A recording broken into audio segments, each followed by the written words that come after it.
Welcome to Fantastic Plastic, a series of SOLIDWORKS video tutorials presented by the DiMonte Group.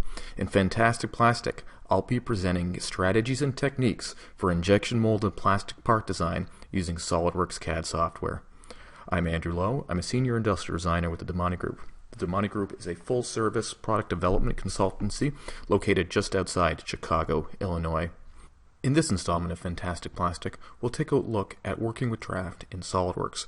There's various ways that we can add draft to different types of geometry. We'll also be taking a look at the draft analysis tools that are present in SOLIDWORKS to evaluate our models for correct draft and where draft may still be required. The analysis tools in SOLIDWORKS are very powerful. They're one of the very first things I use to evaluate an industrial design model before engineering detail takes place. Here we see the completed master model developed by the industrial design team, and before proceeding with engineering detail, I'm going to use the draft analysis tool in SOLIDWORKS to verify the correct draft on all of the faces of the part. So I'm going to select my tool here, and I'll pick the right plane as my direction of pull, and I'm using 3.5 degrees of draft as the texture on this part. It requires at least 3.5 degrees for proper ejection, preventing drag marks. So I'll click OK, and we'll see that faces in green indicate positive draft formed by the cavity side of the tool. I see faces in red formed by the core, but also still having draft. And then I see faces in yellow, which indicate less than 3.5 degrees of draft. So let's zoom in a little bit and take a look at some of these faces. If I mouse over, I see that this screw pocket face is at 2 degrees of draft, so no problem there. And I actually see that this face is at a 0.5 degree. These faces are going to be high polished, and a 0.5 degree will be a sufficient amount of draft on those faces. Let's take a look at this large circular yellow face, and actually I see that the draft is missing on this face. So this face still requires drafting. So I'm going to zoom in on this face and see that there are a series of fillets. I don't actually have an edge here. So if I went to apply draft, it would probably fail because also there's this fillet here. And so I'm going to need to roll up in the tree and apply the draft before the fillet.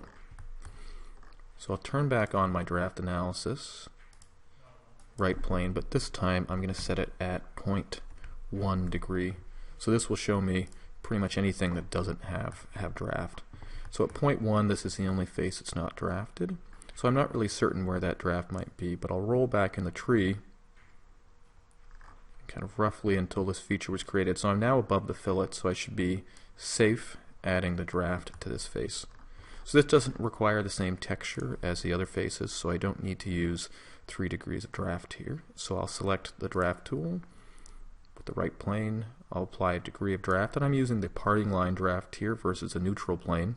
If I was to apply a neutral plane draft, the draft would emanate from the right plane that I've selected. Using the parting line draft tool, which is my preferred method, the draft is going to emanate from the edge that I select. So I see that the arrow is pointing in the right direction as these faces are being formed by the cavity. This is the way this side of the mold's opening. So I will select the outside edge and click OK. And now verify that I have 1 degree of draft. So here it was much easier for me to add the draft in the master model because I could roll up above the fillets. If I had to apply the draft at the very in the child part, I would need to use some of the direct editing tools, the delete face tool, perhaps cuts, some surface work to eliminate these fillets here, so that way I had that edge I could apply the draft from. But by having access to the master model and rolling up through the tree, it's very easy for me to add the draft and correct the part. So having access to that master model simplifies the ability to add draft by rolling up above the fillets and using the draft tool to apply the features.